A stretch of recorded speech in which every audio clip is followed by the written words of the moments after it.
Hello everyone, स्वागत है आप सभी का हमारे यूट्यूब चैनल फिजिक्स स्केल पर। पिछले 4-5 दिनों से हमने कोई वीडियो अपलोड नहीं किया था क्योंकि किसी कारणवश मुझे कहीं बाहर जाना पड़ा और अब वहीं से वीडियो अपलोड करने की कोशिश करेंगे अब रेगुलर।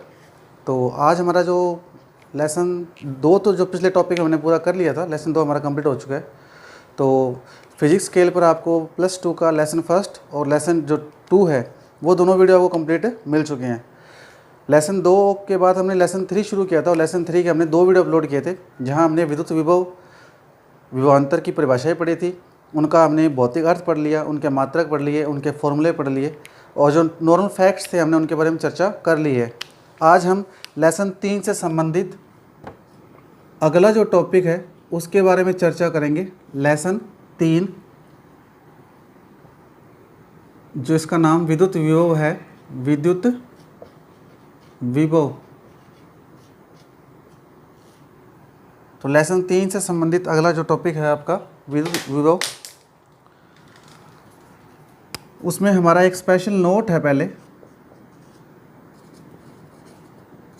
हम पहले स्पेशल नोट के बारे में चर्चा करेंगे क्योंकि एक नॉर्मल फार्मूला ड्राइव करने से अच्छा है कि हम उस फॉर्मूलेशन को पहले समझ लेंगे, उस फार्मूला ड्राइव कैसे हुआ है, डायरेक्ट याद रखने से बेहतर है। मान लेते हैं मूल बिंदु O है ओरिजिन, वहाँ एक +Q आवेश स्थित है और इस मूल बिंदु O पर जो +Q आवेश स्थित है इसके कारण स्मॉल r डिस्टेंस पर एक बिंदु P है और इस +Q आवेश का विद्युत क्षेत्र बिंदु P तक ही है।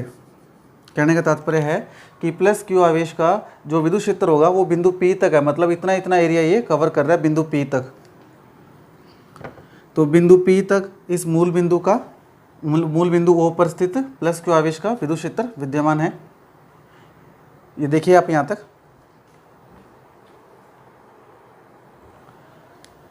इसके बाद हम मान लेते हैं परीक्षण धनावेश +Q0 है और ये अनंत पर स्थित है। कहाँ स्थित है? अनंत पर। और हम इस +Q0 आवेश को अनंत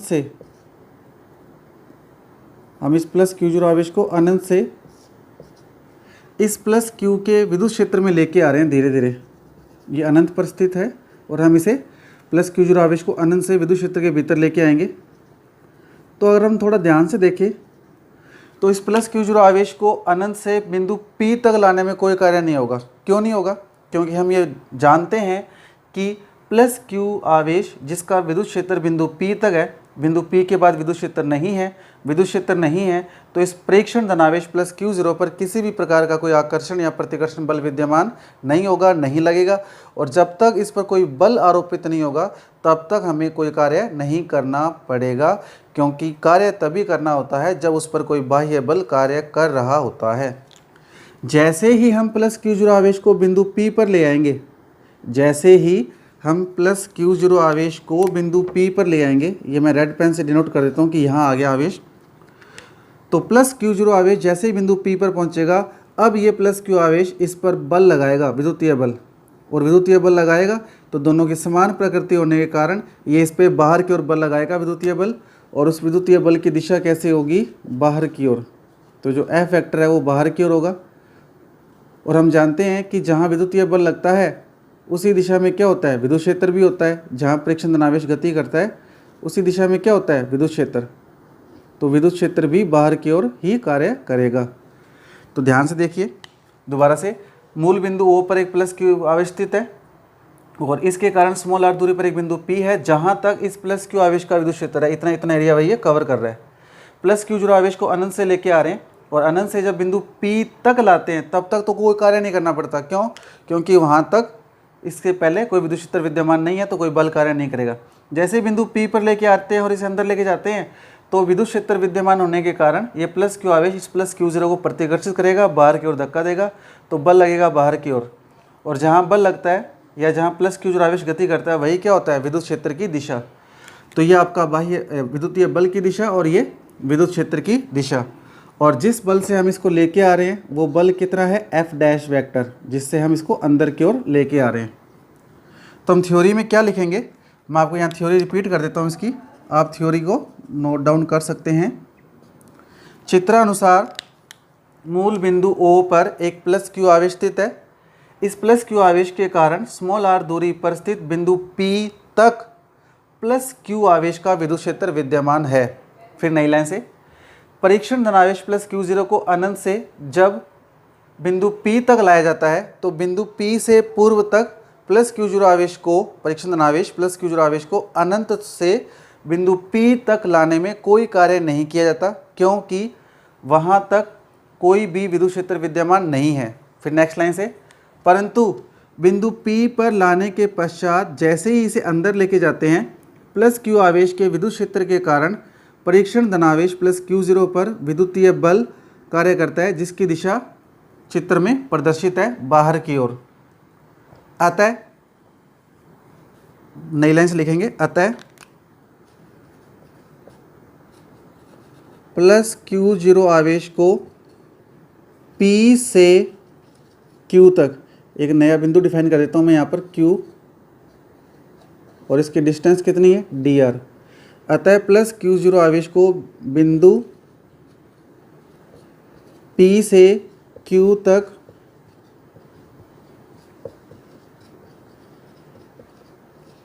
अल्प विस्थापन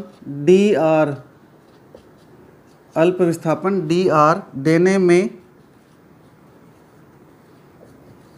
बाह्य बल के द्वारा, कौन से बल के द्वारा, बाह्य बल, जिसके द्वारा हम इसे अंदर लेके आ रहे हैं, क्योंकि विद्युतीय बल तो बाहर लग रहा है, हम इसे अंदर लेके आ रहे हैं F डैश, बाह्य बल के द्वारा किया गया कार्य। थ्योरी को मैं एक बार दोबारा से रिपीट कर देता हूँ अगर आपको कोई डाउट रहे तो। थ्योरी क्या है, चित्रानुसार मूल बिंदु O पर एक प्लस Q आवेश स्थित है, जिसके कारण स्मॉल r दूरी पर एक बिंदु P स्थित है और यहाँ तक इस प्लस Q आवेश का विद्युत क्षेत्र विद्यमान है। नई लाइन से, किसी परीक्षण धनावेश प्लस Q0 को अनंत से बिंदु P तक लाने में कोई कार्य नहीं किया था, क्योंकि यहाँ तक प्लस Q आवेश का विद्युत क्षेत्र विद्यमान नहीं है। फिर नेक्स्ट लाइन से, जैसे ही प्लस Q0 आवेश को बिंदु P से भीतर की ओर लाया जाता है, प्लस Q आवेश के विद्युत क्षेत्र के कारण प्लस Q0 आवेश पर विद्युतीय बल कार्य करता है, जिसकी दिशा बाहर की ओर है। नई लाइन से, अतः प्लस Q0 आवेश को बिंदु P से बिंदु Q तक अल्प विस्थापन dr, स्मॉल विस्थापन दिया हमने dr, देने में बाह्य बल के द्वारा किया गया कार्य। आपको पता है कार्य क्या होता है, कार्य बराबर होता है बल इंटू विस्थापन। तो कार्य W, बल कितना है F डैश और विस्थापन कितना है dr, क्योंकि विस्थापन अल्प है इसलिए कार्य भी क्या हो जाएगा अल्प, तो कार्य हो जाएगा dW।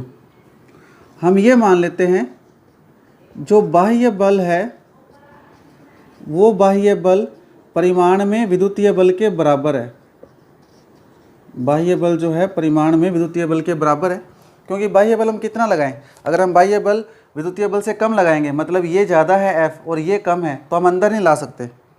लेकिन अगर F डैश ज़्यादा होगा F से तब अंदर आएगा, लेकिन कितना ज़्यादा होगा हमें इसकी क्वांटिटी नहीं पता, तो हम ये मान लेते हैं कि कम से कम विद्युतीय बल के बराबर होगा। तो बाह्य बल जो है विद्युतीय बल के बराबर है। बाह्य बल क्या है F डैश और विद्युतीय बल क्या है F, वेक्टर फॉर्म में है और बल सदिश राशि हम जानते हैं।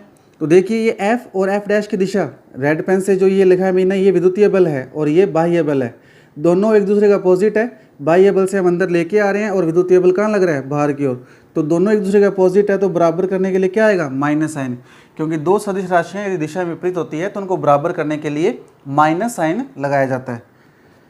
तो F डैश की वैल्यू क्या आ गई, F की वैल्यू क्या होती है विद्युतीय बल की, हम जानते हैं Q0E होती है, लेसन फर्स्ट में परिभाषा पढ़ी हुई है हमने विद्युतीय बल की, F बराबर Q0E।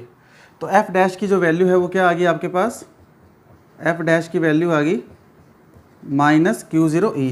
हम यहाँ पुट कर देते हैं F डैश की वैल्यू यहाँ से माइनस Q0E dr, और ये क्या आ गया dW।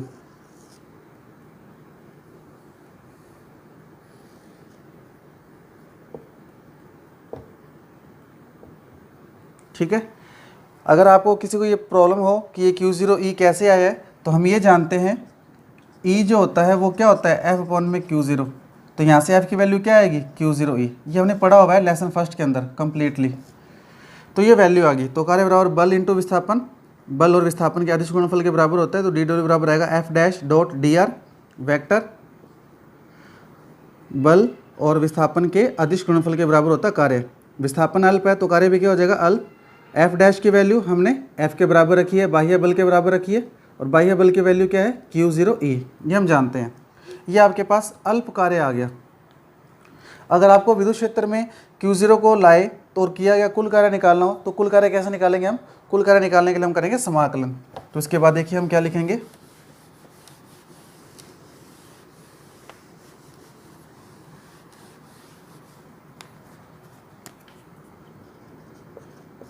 अतः प्लस Q0 आवेश को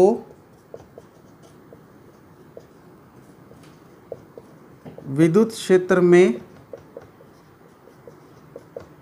लाने में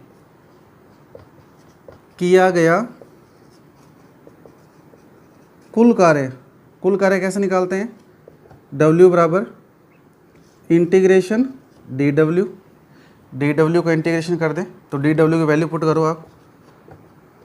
dw की वैल्यू कितनी है? Minus Q0 E vector dot dr vector, कहाँ से पुट की है? बाय 1 से, तो ये वैल्यू आ गई। यहाँ कांस्टेंट वैल्यू है Q0 परीक्षण धनावेश, माइनस Q0 बाहर आ जाएगा, इंटीग्रेशन क्या आएगा? E vector dot dr vector, ये आपके पास W की वैल्यू है। अब हमें निकालना है विद्युत विभव, तो आप लिखेंगे V नो दैट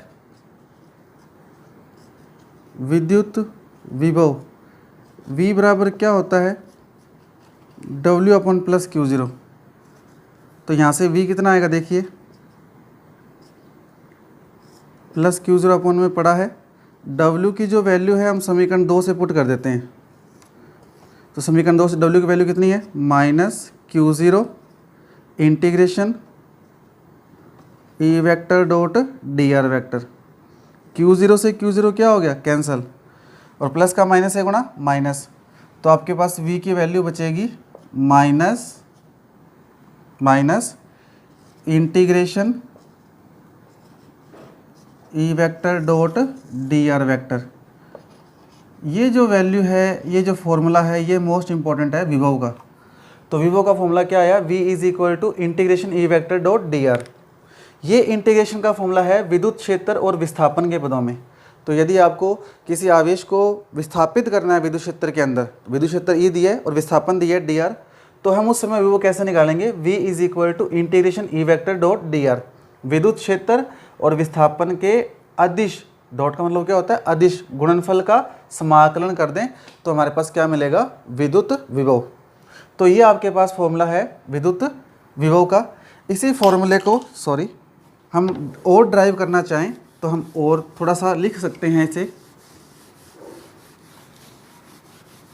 मैं यहाँ से आपको डायग्राम दोबारा से एक बार ड्रॉ कर देता हूँ। ये प्लस Q आवेश है, मूल बिंदु पर स्थित है, ये बिंदु P है, इसकी डिस्टेंस कितनी थी? Small r। प्लस Q0 आवेश को कहाँ से लेके आ रहे थे? अपने अनंत से लेके आ रहे थे अंदर F डैश बल के द्वारा, और जब ये बिंदु P पर आ चुका था फिर हमने इसे कहाँ तक विस्थापित किया? Q तक विस्थापित किया, कितना? dr। तो जब ये अंदर की ओर आएगा तो ये इस पर क्या लगाएगा? प्रतिकर्षण बल। कहाँ लगाएगा? बाहर की ओर। विद्युत क्षेत्र भी कैसे होगा? बाहर की ओर। अब इसी फॉर्मूले को हम ऐसे भी लिख सकते हैं, क्योंकि ये समाकलन के पदों में है और समाकलन में हम लिमिट भी लगाते हैं। निश्चित समाकलन करना चाहें तो समाकलन 2 प्रकार का होता है, निश्चित और अनिश्चित। तो यदि हम यहाँ लिमिट अप्लाई करना चाहें तो ये होती है प्रारंभिक सीमा और ये होती है अंतिम सीमा। अब यहाँ आपको 2 बात याद रखनी है। सबसे पहली बात, डिस्टेंस, जो दूरी है वो दूरी सदैव मूल बिंदु से नापी जाएगी। कहाँ से नापी जाएगी? मूल बिंदु से। यहाँ बच्चों में हमेशा कन्फ्यूज़न रहता है, सर जी लिमिट कैसे पुट कर रहे हैं इंटीग्रेशन की, हमें तो समझ नहीं आ रही। तो मैं आपको यहाँ पे नोट लिखवा रहा हूँ। डिस्टेंस या दूरी जो है सदैव कहाँ से मापी जाएगी? मूल बिंदु से, ओरिजिन से नापी जाएगी, ओ से। दूसरी जो बात है, दूसरी बात क्या है, प्रारंभिक सीमा और अंतिम सीमा। अब प्रारंभिक सीमा कहाँ से क्या है, जहाँ से आवेश को लेके आ रहे हैं, तो आवेश को कहाँ से लेके आ रहे हैं, अनंत से। आवेश को कहाँ से लेके आ रहे हैं, अनंत से। तो मूल बिंदु से दूरी नापी जाएगी, तो मूल बिंदु से अनंत की दूरी क्या हो जाएगी, इन्फिनिटी हो जाएगी, अनंत ही हो जाएगी, तो अनंत। तो ये प्रारंभिक सीमा। डिस्टेंस हमेशा मूल बिंदु से नापी जाएगी, तो मूल बिंदु से ये होता है प्रारंभिक बिंदु, प्रारंभिक सीमा, ये होता है अंतिम बिंदु या अंतिम सीमा। तो मूल बिंदु से प्रारंभिक बिंदु क्या है आपका, इनिशियल पॉइंट आपका यही है, ये प्रारंभिक बिंदु है जहाँ से हम आवेश को लेके आ रहे हैं, तो प्रारंभिक बिंदु अनंत है। तो मूल बिंदु से प्रारंभिक बिंदु अनंत की दूरी कितनी होगी, अनंत। कहाँ पर लेके आ रहे हैं, बिंदु P तक। कहाँ पर लेके आ रहे हैं, बिंदु P तक। P तक विद्युत क्षेत्र ज्ञात है इसका, हमें P पर विद्युत क्षेत्र ज्ञात करना है, P पर विभव ज्ञात करना है। तो मूल बिंदु से P की दूरी कितनी है, R। तो अंतिम बिंदु आपका अंतिम बिंदु आपका P है, P बिंदु पे लाना है और P बिंदु पर आपको विभव ज्ञात करना है। तो मूल बिंदु से अंतिम बिंदु P की दूरी कितनी है, R। तो अंतिम लिमिट क्या आएगी इसकी, R। तो V is equal to minus integration infinity to R E vector dot DR vector. ये आपकी फॉर्मुलेशन है। तो उम्मीद करता हूँ आपको ये टॉपिक समझ आ चुका होगा। तो विभव का फॉर्मूला क्या होगा, integration minus E vector dot DR, या लिमिट लगाएं। लिमिट लगाने का सिंपल सा कॉन्सेप्ट है, नीचे यहाँ लिमिट लगेगी प्रारंभिक सीमा और यहाँ लिमिट लगेगी अंतिम सीमा की। तो जैसा आपको प्रश्न में दिया हुआ है या जैसा डेरिवेशन के अकॉर्डिंग है वैसा पुट करेंगे। अब हमारा जो अगला टॉपिक है, अगला जो नोट है 2 नंबर, वो भी इम्पोर्टेंट है, वो भी आपको याद रखना है। और ये तो बहुत इंपॉर्टेंट है क्योंकि पूरी फिजिक्स में ही चलेगा। ये क्या है, नोट नंबर 2, 1 इलेक्ट्रॉन वोल्ट,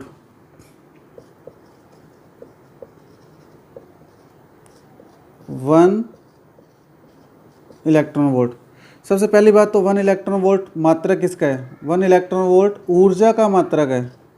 ऊर्जा कह सकते हैं, कार्य कह सकते हैं, एक ही बात है, ऊर्जा ऑब्लिक कार्य का मात्रक है। कैसे है वो भी डिफाइन करेंगे अभी। 1 इलेक्ट्रॉन वोल्ट में वैल्यू कितनी होती है, 1 इलेक्ट्रॉन वोल्ट में वैल्यू होती है 1.6 इंटू 10 की पावर -19 जूल। आपको ये वैल्यू याद रखनी है। 1 इलेक्ट्रॉन वोल्ट ऊर्जा या कार्य का मात्रक है और इलेक्ट्रॉन वोल्ट की वैल्यू कितनी होती है 1.6 इंटू 10 की पावर -19 जूल। अब ये कैसे होती है ये देखिए, V बराबर क्या होता है, W अपॉन में Q। V बराबर क्या होता है, W अपॉन में Q। यहाँ से W कितना आएगा, QV, मल्टीप्लाई कर दें तो क्या आएगा, QV। इतना समझ आ चुका होगा। अब यदि मान लेते हैं, लेट मानना Q बराबर E है और E मतलब 1 इलेक्ट्रॉन है और 1 इलेक्ट्रॉन का आवेश कितना होता है 1.6 इंटू 10 की पावर -19 कूलाम। और V बराबर मैं मान लेता हूँ 1 वोल्ट। V बराबर मैं क्या मान लेता हूँ 1 वोल्ट। तो यहाँ देखो 1.6 इंटू 10 की पावर -19 कूलाम इंटू 1 वोल्ट।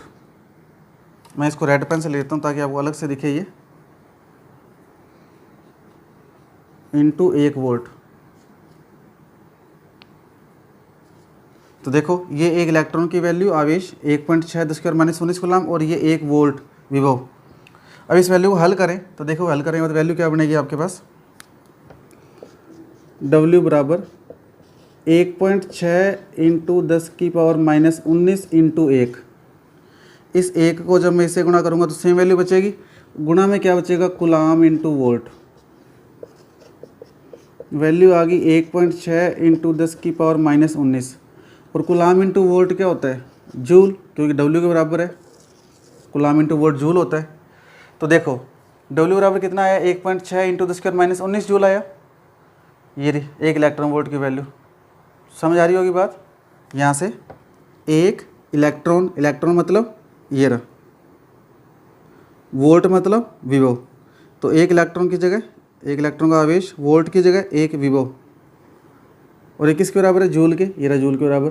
तो W बराबर क्या आया 1.6 इंटू 10 की पावर -19 जूल।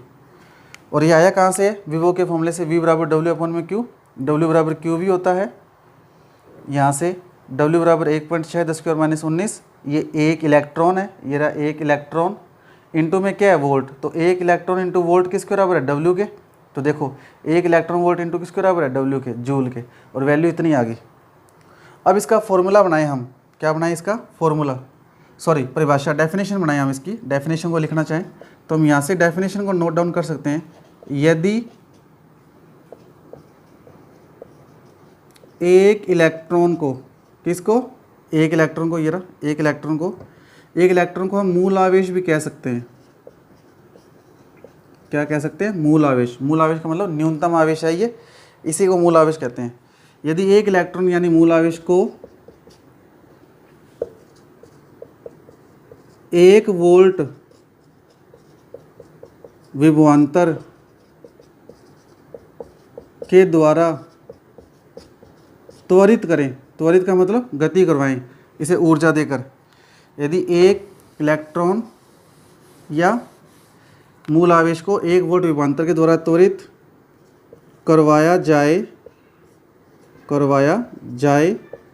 तो उस इलेक्ट्रॉन के द्वारा ग्रहण की गई ऊर्जा का मान